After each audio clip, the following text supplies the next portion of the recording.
पुत्र जी false fruit तो ट्रू फ्रूट कर ले। In most of the species fruits are the result of fertilization. Fruits बनता ही पुत फर्टिलाइजेशन तो बाद, but some species in which fruit develops without fertilization. पर कुछ स्पीसीज ने जिन्हां दे विच फ्रूट बिना फर्टिलाइजेशन तो ही बनता आ। जिस तरह आप एनीमल्स दे विच कीता सी ना, बिना फर्टिलाइजेशन तो टर्की बनती आ, उस तरह फ्रूट्स भी कुछ ने जिहड़े बिना फर्टिलाइजेशन तो बनते हैं। Such fruits are called parthenocarpic fruits कहने इन्होंने। Here they have shown you false fruit apple, strawberry, आ थैलमस आ, ठीक है। इन्हां च भी आ थैलमस आ जिहड़ा असीं खाने आ, वो थैलमस है एप्पल दे विच जिहड़ा खाने आ, ठीक है। ये फॉल्स फ्रूट दिखाए हुए ने। तो फ्रूट्स जिहड़े बिना फर्टिलाइजेशन तो बनते हैं दे आर कॉल्ड पारथीनोकार्पिक। उत्थे पारथीनोकार्पिक एनीमल्स कहते सी, इत्थे पारथीनोकार्पिक फ्रूट कहने आ। यदि banana is such example. Parthenocarpic fruit की एग्जाम्पल बनाना जिहड़ा बिना फर्टिलाइजेशन तो बनता है। Parthenocarpy can be induced through the application of growth hormone and such fruits are seedless. इस तो बिना कहते पारथीनोकार्पी असी आप भी इंड्यूस कर सकते हैं प्लांट्स दे विच। उन्हां नूं ग्रोथ हारमोन दे दिंदे आ, वो ग्रोथ हारमोनस दे नाल ही उन्हां च फ्रूट बन जाते आ, फर्टिलाइजेशन की लोड़ ही नहीं पैंदी, ठीक आ। सच फ्रूट्स आर सीडलैस। पर जिहड़े इस तरह फ्रूट बनते आ वो सीडलैस आ। हुण मैं इहदी एग्जाम्पल दिन्नी आ तुहानूं। अजकल मैंगो आने आ, तुसीं खाने आ, पर सोचना नहीं खा खा सुट्टी जाना। कई मैंगोस तुसीं देखे होने ने कि उन्हां दे अंदर सीड, मतलब कि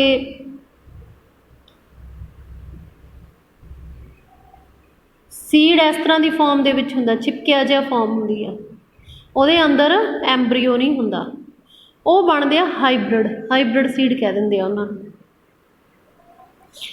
वो हुंदा हाईब्रिड। पर एवें ही एक बनते आ सी जिन्हां दे विच सीडलैस साडे कोले फ्रूट बनते आ। इहदी एग्जाम्पल मैं तुहानूं सीडलैस की, सॉरी वो तो हाईब्रिड की एग्जाम्पल आ। जिहड़ा मैंगो आ सीडलैस की मैं तुहानूं एग्जाम्पल दिन्नी आ। दूजा अपना की आ papaya.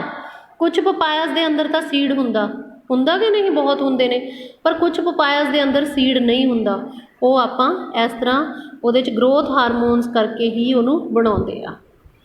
Seeds offer several advantage to angiosperm. Seed दे एंजियोस्पर्म नूं बहुत फायदे ने, क्योंकि उन्हां दी कंटीन्यूटी ऑफ स्पीसीज की सीड नाल ही चलदी आ। जे सीड ना हुंदा तां मैंगो मुड़ के ग्रो नहीं होना सी, तुसीं कित्थों खांदे। Since reproductive process such as pollination, fertilization are independent of water, seed formation is more dependable. Seeds have better adapted strategies. कादे लिए इन्हें अपनियां strategies अडेप्ट कर लियां for dispersal to new habits. Seed अलग अलग जगह ते जांदा and help the species to own. कहंदा हुण उन्हें दसता सीड क्यों जरूरी आ।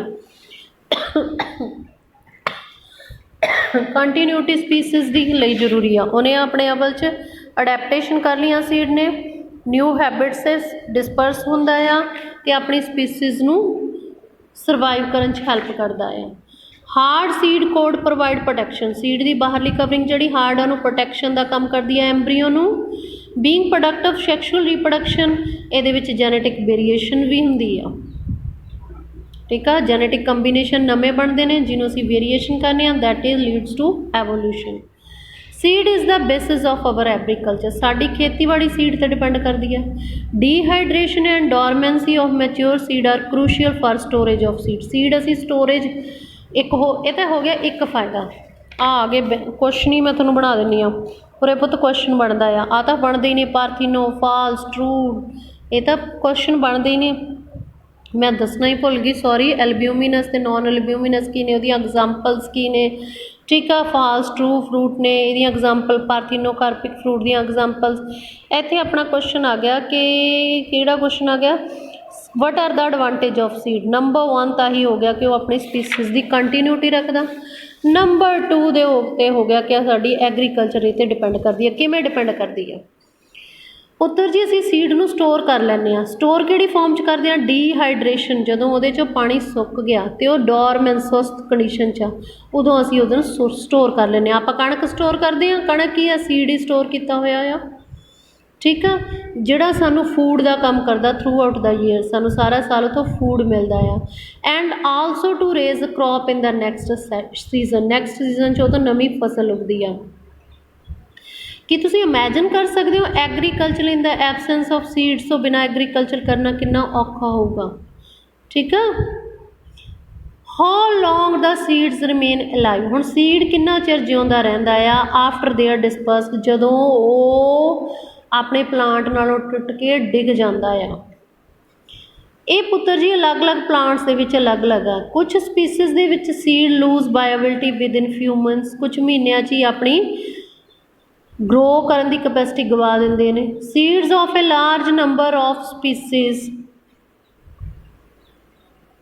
ਲਿਵ ਫਾਰ ਸੈਵਰਲ ਈਅਰ, ਕਈ ਸਪੀਸੀਜ਼ ਨੇ ਜਿਨ੍ਹਾਂ ਦੇ ਸੀਡਸ ਬਹੁਤ ਹੀ ਲੰਬਾ ਸਮੇਂ ਤੱਕ ਕਪੈਸਿਟੀ ਰਹਿੰਦੀ ਹੈ ਉਹਨਾਂ ਦੀ to grow into a new plant.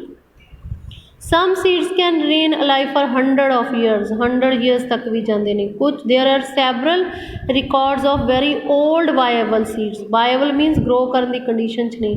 ਸਭ ਤੋਂ ਪੁਰਾਣਾ ਓਲਡੈਸਟ ਸੀਡ ਹੈਗਾ ਲੁਪਾਈਨ, ਲੁਪਾਈਨਸ ਆਰਕੀਟੈਕਸ ਪੁੱਤ ਇਹਦਾ ਸਾਇੰਟੀਫਿਕ ਨੇਮ ਆ। ਇਹ ਪੁੱਤਰ ਜੀ ਆਰਟਿਕ ਟੁੰਡਰਾ ਤੋਂ ਮਿਲਿਆ। Seed germinated and flowered after an estimated record of 10,000 years of dormancy। ਉਹਨਾਂ ਨੇ ਦੇਖਿਆ ਕਿ ਸੀਡ ਨੂੰ ਮਤਲਬ ਐਸਟੀਮੇਟ ਲਾਇਆ ਕਿ 10,000 ਸਾਲ ਬਾਅਦ ਦੀ ਡੋਰਮੈਂਸੀ ਤੋਂ ਬਾਅਦ ਜਦੋਂ ਬੀਜਿਆ ਤਾਂ ਇਹ ਉਦੋਂ ਵੀ ਗਰੋ ਕਰ ਗਿਆ। Recent record of 200 years old viable seed is of the date palm। Date palm ਦਾ ਵੀ ਇੱਕ ਸਾਡੇ ਕੋਲ ਕੋਈ ਰਿਕਾਰਡ ਪਿਆ, ਕੋਈ ਡੇਟ ਪਾਮ ਦਾ ਸੀਡ 2000 ਸਾਲ ਬਾਅਦ ਵੀ ਵਾਇਬਲ ਮੀਨਸ ਇਹੋ ਜਿਹੀ ਕੰਡੀਸ਼ਨ 'ਚ ਆ ਕਿ ਉਹ ਤਾਂ ਨਵਾਂ ਪਲਾਂਟ ਉੱਠ ਖੜੂਗਾ। ਤਾਂ ਆਹ ਸੀਗਾ ਤੁਹਾਡਾ ਸੀਡ ਬਾਰੇ। Next is apomixis and ਪੋਲੀਐਮਬ੍ਰਿਓਨੋਲੋਜੀ।